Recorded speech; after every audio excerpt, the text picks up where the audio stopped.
Bapak, Ibu, saudara-saudari sekalian, Shalom, salam damai sejahtera.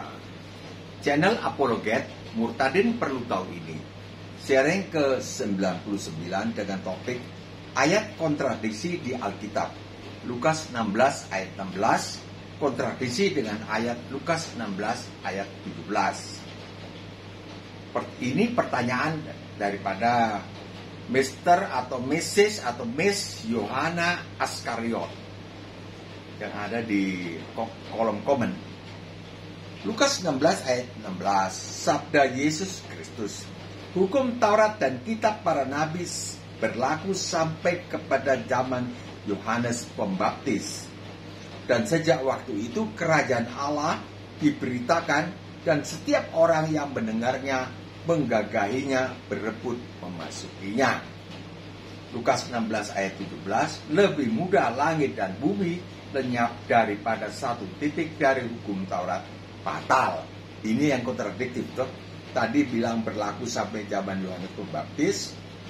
Ini ayat 17, beliau bersabda hukum Taurat tidak pernah bisa batal. Lebih gampang langit dan bumi lenyap daripada hukum Taurat batal. Ini yang diperkirakan sebagai kontradiktif. Mari kita bahas ini. Di ayat 16, Pak Yesus bilang atau bersabda, hukum Taurat berlaku sampai dengan zaman Yohanes Pembaptis, sepupu Pak Yesus sendiri. Pak Yesus lebih muda 6 bulan. Dapat diartikan bahwa maksud Pak Yesus adalah zaman Yohanes Pembaptis adalah zaman diri beliau sendiri.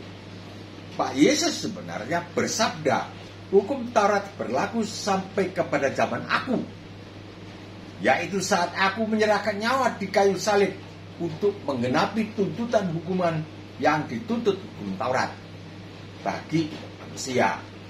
Dan sejak waktu itu kerajaan Allah diberitakan, orang bisa masuk surga dengan mudah asalkan mau aku gantikan hukumannya di kayu salib. Dan setiap orang yang mendengar berita ini menggagahinya, berebut memasuki surga.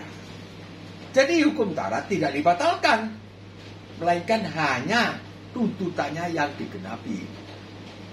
Artinya hukum Taurat tidak bisa digunakan untuk menuntut umat manusia karena sudah digenapi. Tidak dibatalkan, tidak, tapi digenapi. Digenapi, akibat digenapi maka tidak bisa digunakan untuk menuntut umat manusia masuk neraka lagi karena sudah digenapi oleh Sang Hakim Yesus Kristus. Pengertian ini ditegaskan oleh Pak Yesus di ayat 17, Lukas 16 ayat 17. Lebih mudah langit dan bumi lenyap daripada satu titik dari hukum Taurat batal. Jadi tidak batal, tapi sudah digenapi. Nah, kalau sudah digenapi tidak bisa digunakan untuk menuntut. Lah digunakan untuk apa? Kalau hukum Taurat tidak bisa batal, digunakan untuk menuntut apa? Mari kita baca nih sebelum berikutnya. Jadi tidak ada kontradiksi, bro dan sister apologet. Kedua ayat ini selaras. Tidak batal, tapi digenapi. Hukum Taurat baru itu yang dimaksudkan tidak batal. Hukum Taurat tetap ada, tapi tidak berlaku untuk menuntut manusia masuk neraka.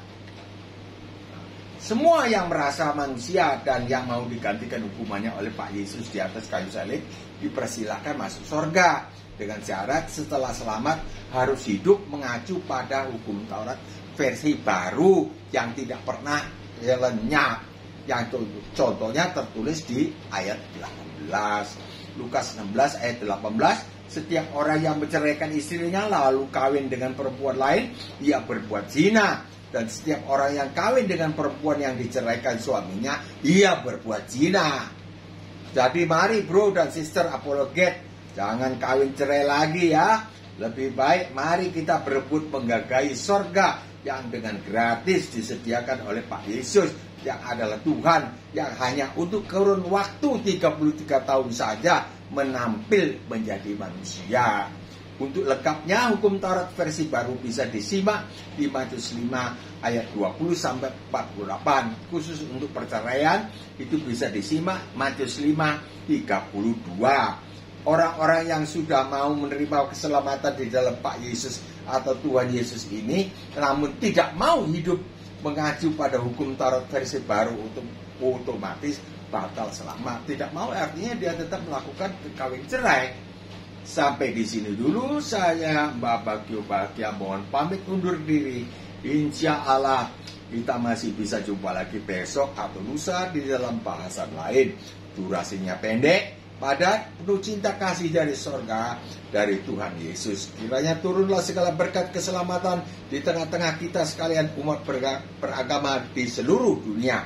Disertai berkat jasmani, ekonomi berkecukupan di dalam nama Tuhan Yesus Kristus. Amin. Tulislah komentar, pertanyaan, atau sanggahan. Bagikanlah video ini. Jika berkenan, dikirimi video lain. Berikutnya, tekanlah subscribe. Sampai jumpa besok atau lusa. 10 menit saja. Atau bahkan diusahakan kurang dari itu. Insya Allah, salam damai sejahtera.